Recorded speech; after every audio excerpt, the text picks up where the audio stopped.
আজকে আমার জন্য একটা খুবই গুরুত্বপূর্ণ দিন।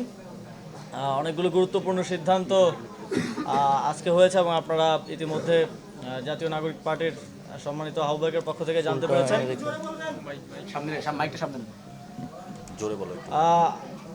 আপনারা জানেন 2024 সালের গণঅভ্যুত্থানে আমাদের প্রায় 1400 সহযোদ্ধা শহীদ হয়েছেন, আহত হয়েছেন প্রায় 30,000-এরও অধিক সহযোদ্ধা।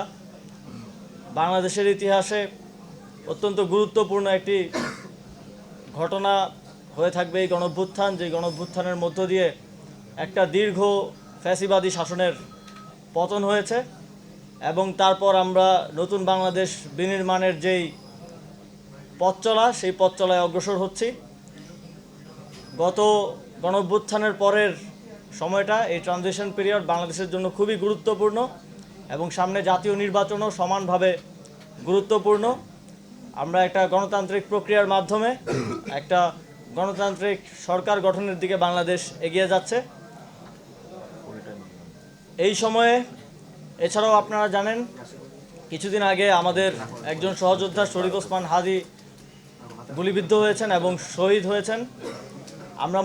আমি মনে করি যে এই সময় জুলাই গণঅভ্যুত্থানের সকল শক্তিকে ঐক্যবদ্ধ থাকা এবং ঐক্যবদ্ধ রাখা সমানভাবে গুরুত্বপূর্ণ এবং একই সাথে এই গণঅভ্যুত্থানের যে আকাঙ্ক্ষা, শহীদদের এবং শহীদদের পরিবারের আহতদের যে আকাঙ্ক্ষা, বাংলাদেশের লক্ষ কোটি মানুষ যারা রাজপথে নেমে এসেছিলেন জীবনের তোয়াক্কা না করে, তাদের যে আকাঙ্ক্ষা, সেই আকাঙ্ক্ষা বাস্তবায়নের জন্য এই নির্বাচনকে কেন্দ্র করে আবারও সময় এসেছে ঐক্যবদ্ধ হওয়ার।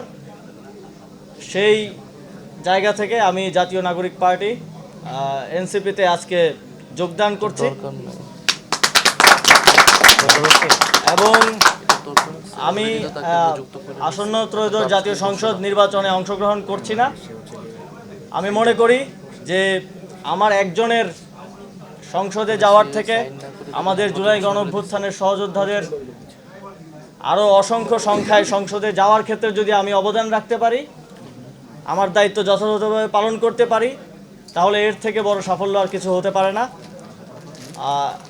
এবং এই নির্বাচনে যেহেতু আজকে যেই নমিনেশন জমা দেওয়ার শেষ দিন ছিল, সবাই নমিনেশন জমা দিয়েছেন, আমরা প্রত্যাশা করি খুবই সুষ্ঠু এবং নিরপেক্ষতার সাথে, কোনো ধরনের হানাহানি ছাড়া আমরা এই গণতান্ত্রিক উত্তরণকে সফলতার সাথে বাংলাদেশ অতিক্রম করতে পারবে এবং এই গণতান্ত্রিক উত্তরণের পক্ষে আমি কাজ করে যাব। এবং একই সাথে আপনারা জানেন এই নির্বাচনে দুটি ব্যালট থাকবে। এখানে আমি মনে করি যে আপনারা একটি ব্যালটে এমপি নির্বাচন করবেন, সরকার নির্বাচন করবেন। সেই সরকার এবং এমপি থাকবে 5 বছর। তারা তাদের কমিটমেন্ট রাখবে কি রাখবে না সেটা আমরা জানি না। তবে আপনারা যদি গণভোটে হ্যাঁ ভোট দিয়ে নির্বাচিত করেন, এই সংস্কারের মাধ্যমে বাংলাদেশ আমি মনে করি যে 100 বছর এগিয়ে যাবে। এবং একই সাথে আমি আমার যে দায়িত্ব পেয়েছি দলের পক্ষ থেকে, একই সাথে আমার সহযোদ্ধাদেরকে নির্বাচিত করার জন্য আমি সর্বোচ্চ চেষ্টা করব এবং একই সাথে গণভোটে হ্যাঁ ভোটকে জয়যুক্ত করার জন্য জাতীয় নাগরিক পার্টির পক্ষ থেকে আমরা আমাদের সর্বোচ্চ চেষ্টা করে যাব। আপনাদের সকলকে, জাতীয় নাগরিক পার্টির এবং সহযোগী অঙ্গ সংগঠনের যারা আছেন সকলকে ধন্যবাদ জানিয়ে এবং সাংবাদিক বন্ধুগণ যারা অত্যন্ত শর্ট নোটিসে এসেছেন সকলকে ধন্যবাদ জানিয়ে শেষ করছি।